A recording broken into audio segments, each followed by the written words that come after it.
Well, as we approach Election Day next week in the United States, the race for the White House is tightened to what many are calling a statistical dead heat. Recent polls indicate that Kamala Harris and Donald Trump are neck and neck, with neither candidate securing a clear lead in the national popular vote. The battleground states are showing similar trends, with outcomes too close to call. Experts suggest that the election could hinge on a handful of votes in key states, making every ballot absolutely critical. We've got a great panel with us. Robert Shapiro joins us, Alex Adan and Jonah Blank. Thank you all very much for being with us. Alex, let me come to you first. On the issue of economic prioritization, given that the polls indicate that the economy and cost of living are top voter issues, how are Kamala Harris and Donald Trump's policies on inflation, jobs, and economic recovery being perceived by different voter demographics, especially in swing states? Well, look, if you talk about the issues in this race, they are issues that were down to former President Trump's favor. Voters trust former President Trump more to handle the economy and to tamp down this lingering inflation that we've had. Whether it's an image of former President Trump at McDonald's or the numbers of the stock market when he was in office, voters are gravitating towards that economic message from the Republican ticket, and it's one that can resound very well in these battleground states that are so crucial to determining this election. I think that's driving a lot of the astronomical early voting numbers we're seeing in key states like Pennsylvania and Nevada, all of which favors Republicans. Republicans have embraced early voting, and it's going off really well for us. Jonah Blank, would you agree that the economy is the primary debate? And, in terms of the outcome of the election, it could well be decided on national debt, the importance of eliminating regulations, the importance of raising minimum wages, et cetera, et cetera. Well, thank you for having me on, Vishnu. I hope that the people really do vote on the economy, because if they do, they will most certainly see that their cost of living will skyrocket under a Trump administration. He has promised to have the centerpiece of his economic proposal be another massive tax cut for corporations and very wealthy billionaires, paired with a huge tariff that would be effectively a tax on everybody who is not Elon Musk. So I hope that's really what's in people's minds when they go into the polls. Robert Shapiro, let's talk a little about democracy and governance, another key theme, with discussions about the nature of democracy being really prominent. What about specific campaign strategies that Harris and Trump have employed to address concerns about democratic norms, the rule of law, and their style of governance? Is this where Kamala Harris is possibly considerably ahead of Trump? Well, it depends on who you ask. If you ask Trump supporters and Harris supporters what the candidates are doing on this, they'll say all kinds of positive. Well, they'll say all kinds of negative things about the opponents here.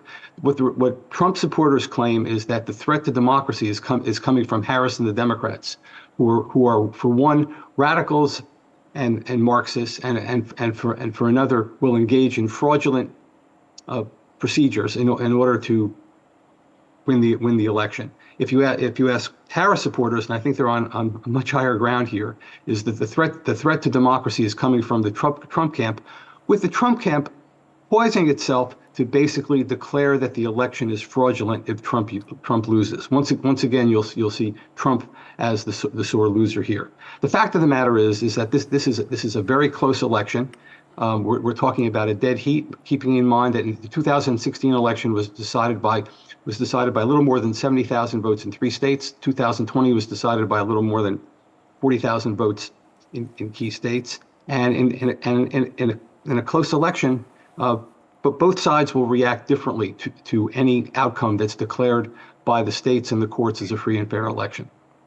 Alex Adan, voter sentiment on immigration, despite Trump's emphasis on immigration, how has, in your opinion, the electorate's view on immigration policy evolved? And does this align more with Trump's or Harris's approach? Clearly, the electorate is coming towards President Trump in the years since he's been in office. 2016, 2020, 2024, you can see a progression of folks in this country, right, left, and center, realizing the detrimental effects that unchecked immigration has on both border communities, the economy, and on the country as a whole. They're coming more to Trump's point of view, and polls have consistently showed that immigration is one of the top issues in this campaign after the economy. Again, an issue that is one of former President Trump's strong points. I think that this is an issue that is going to drive people to the polls. And don't forget, states like Arizona, a crucial battleground state, a border state. There we're going to see the immigration message resonate even more positively. And I think that those people who perceive the real challenges that immigration, unchecked immigration under Biden and Harris is bringing into this country, those folks recognize that President Trump is the best person equipped to deal with it as our nation's leader. Jonah Blank, media and misinformation, it's a big problem we face here in India. But it is a concern in the US ahead of these elections. Both campaigns are tackling, a spread of misinformation, conspiracy theories. Do you believe that all of this could have some sort of potential, impact on the outcome of the elections, or at least have an impact on the process of the elections? Oh, definitely. And we've already seen that. Mr. Trump has already been priming his supporters to reject the outcome of the election unless he wins. He's already been spending years saying that if he loses, it will be an unfair election before the election has even happened. And we saw that in 2020, he did exactly the same thing, discrediting the election before it even happened, and use that to attempt to illegally overturn a free and fair election afterwards. We will see exactly the same thing if the American people vote against him. Robert Shapiro, given the razor-thin margins in battleground states, and I think everybody around the world believes that it's going to come down to those battleground states, what are the most critical tactical decisions both campaigns need to make, in your opinion, to sway undecided voters, perhaps energize their bases in these key swing states? Oh, I think the focus here is going to be basically mobilizing the base and mobilizing voters that are already predisposed to vote for one candidate or the other. I think the messages from both sides are very clear. The election, it's going to hinge on perceptions of voters of the performance of the Biden administration, which has been poor, and as we've seen in the discussion already, there are issues like immigration and the economy that work against Harris. On the counter strategy on the part of Harris, I think, has to be to mobilize voters through their ground game in each of the states and capitalize on the enthusiasm that her campaign has gotten early on. It's kind of leveled off for the moment, but to kind of get it energized in the next week as voters actually go to the polls.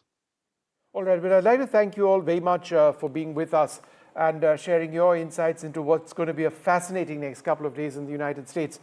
We have this special report on the Indian American voter, their demographic, the significance of the community increasingly in the American political story.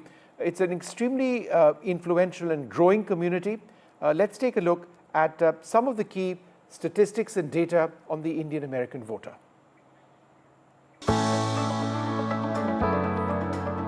The United States is often called a nation of immigrants because it has the largest immigrant population in the world.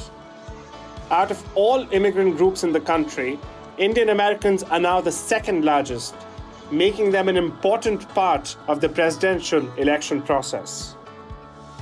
The community has mostly favored the Democratic Party. According to a survey released by the Carnegie Endowment for International Peace in YouGov, 61% of registered Indian American voters plan to vote for Kamala Harris, and 31% intend to cast a ballot for Trump.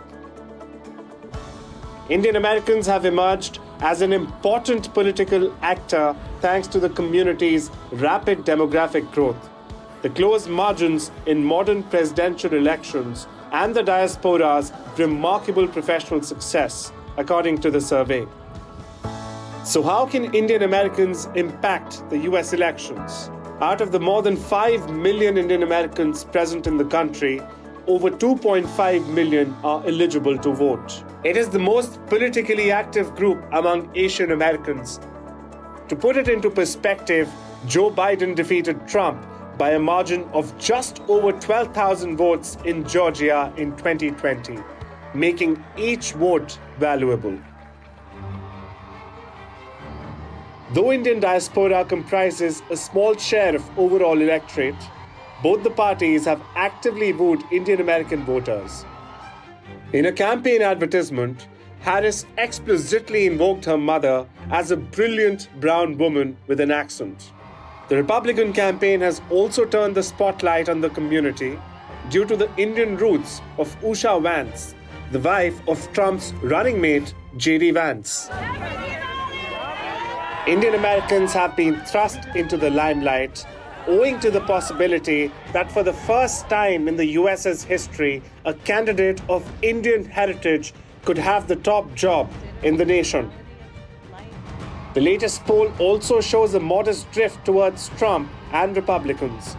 The poll says the drift is driven by Indian American men, particularly younger men born in the US. Thank you everyone.